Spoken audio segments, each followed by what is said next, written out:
that changes, which is an important part of supply, that lifts to 326.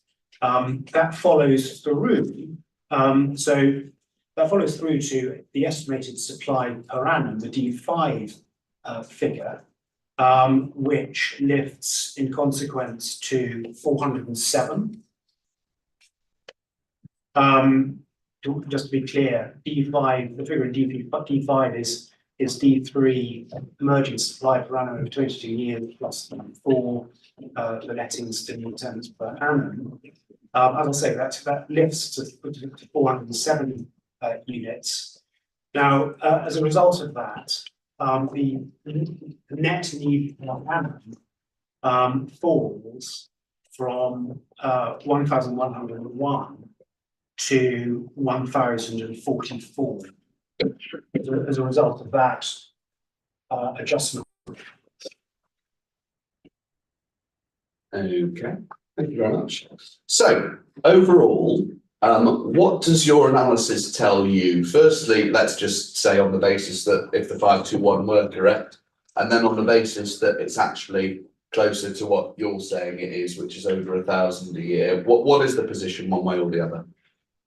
Well, clearly it implies that the crisis of affordable housing supply in Basildon, if I can put it in those terms, is significantly more serious than the council's current would suggest, which of course is already a very difficult situation indeed. And some of the metrics that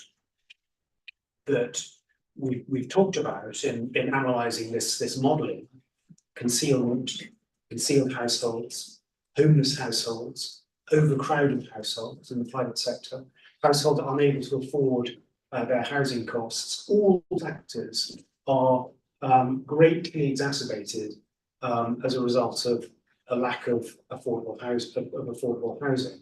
So these are the very real consequences of that situation. And just to kind of come out a further points, it was mentioned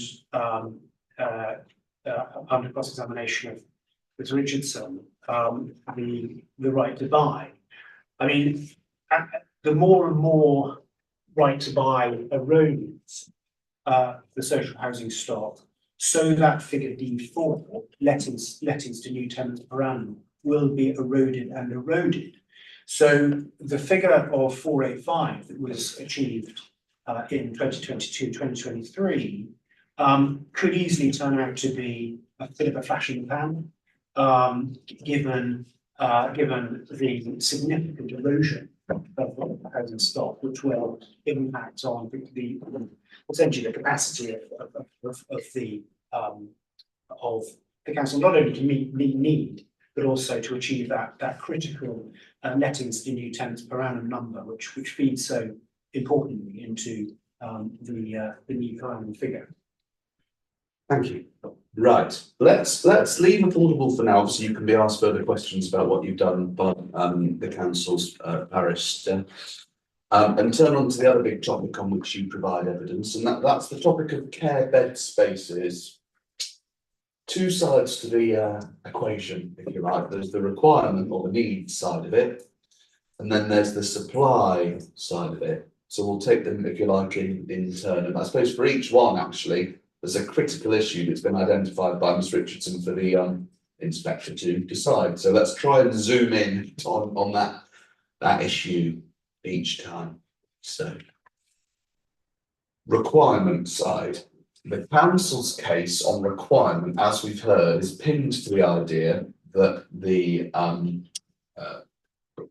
number of bed spaces to plan for, if you like, over the next few years is 19 bed spaces a year, and that itself, as we've seen, just to sort of remind ourselves, comes from an analysis that Turley did in their 2022 HENA document, which posited it was 32 in 1,000 in Basildon with the relevant prevalence rate, in 2011, and that should be unchanged to now. That's just summarising what we went through with Ms Richardson. Okay, so the council's case on requirement relies on the inspector accepting that that is an appropriate thing to do.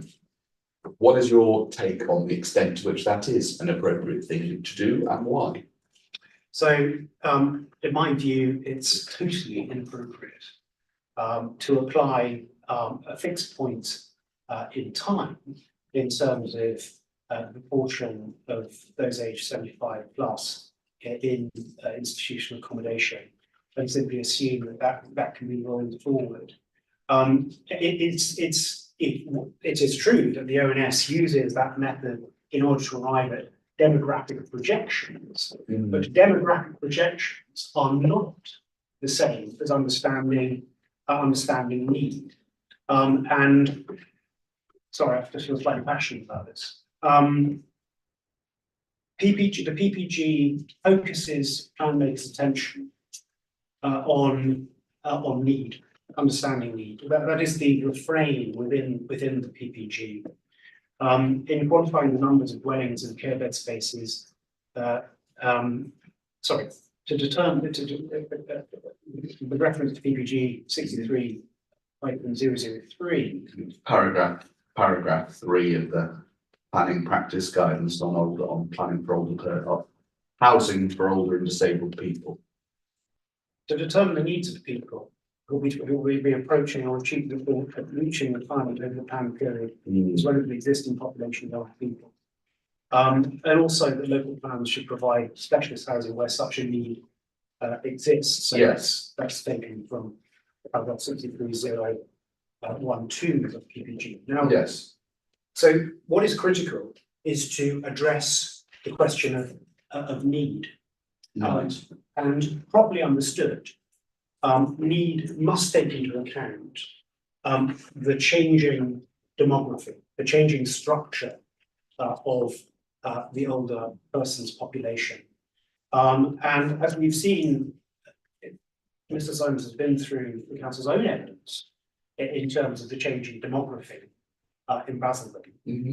And we can see very clearly that the proportion of, let me call them the very old, those aged 85 plus, is growing greatly. Therefore, simply to roll forward a prevalence rate of 32 based on 2011 data is likely to massively underestimate